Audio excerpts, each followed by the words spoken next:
తాజా అంశం చూస్తున్నాం. అల్లూరు జిల్లా ముంచంగిపుట్టు మండలం సంగం వలస వద్ద భారీగా గంజాయి పట్టుబడింది.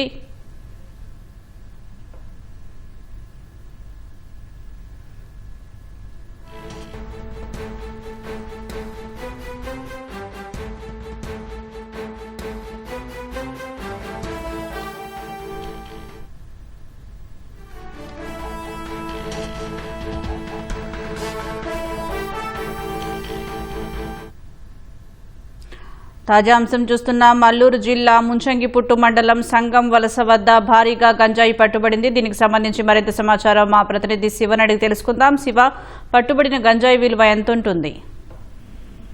సుజాత, అల్లూరు జిల్లాలోని ప్రభుత్వం నిర్వహించినటువంటి ఆపరేషన్ వజహార్ అనేటటువంటి భాగంగా ఏజెన్సీ మొత్తంగాని ఎక్కడ కూడా గంజాయి నిల్వ లేకుండా ఉండేందుకు విస్తృతమైనటువంటి చర్యలు చేపడుతున్నారు. దీనిలో భాగంగానే ఈగల్ టీమ్ తో కలిసి స్థానిక పోలీసులు కూడా ఎంతగా పనిచేస్తున్నారు. ఈ విధంగానే ఆంధ్ర ఒడిశా సరిహద్దులో ఉన్నటువంటి ముంచింగిపుట్టు మండలంలో ముంచింగిపుట్టు మండలం సంగం వలస గ్రామంలోని ఒక కాఫీ తోటలోని సుమారుగా 749 కిలోల గంజాయిని పట్టుకున్నారు. అది నిల్వ ఉంచింది, వేరే చోట్లకి రవాణా చేయడానికి సిద్ధంగా ఉంచారు.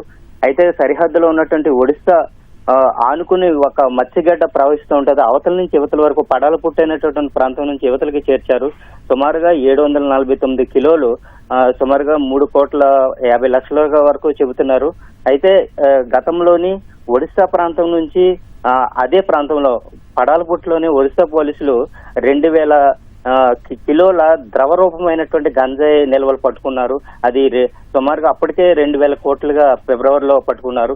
ఆ విధంగానే పోలీసులు ముందస్తు సమాచారంతోనే ఇక్కడ ఆంధ్ర ఒడిశా సరిహద్దులో ఉన్నటువంటి ఈ గడ్డ అవతలేమో ఒడిశా, యువతలేమో ఆంధ్ర ఉండడంతో ఆంధ్ర ప్రాంతంలో ఉన్నటువంటి కాఫీ తోటల్లోని ఈ నిల్వ ఉంచారు. దీన్ని పట్టుకుని పోలీసులు రైతుని, తర్వాత అక్కడ ఉన్నటువంటి స్థానిక విలేజర్స్ ని కూడా ప్రశ్నిస్తున్నారు. ఇంత భారీ నిల్వలు ఇక్కడ నిల్వ ఉంచడానికి గల కారణం ఏంటి? ఆంధ్ర ఇప్పటికే కూడా పూర్తి స్థాయిలో గాంజాయి రహితంగా మార్చింది. ఈ ప్రాంతం నుంచి ఎట్టి పరిస్థితుల్లోని కూడా గాంజాయి ఉండడానికి లేదు.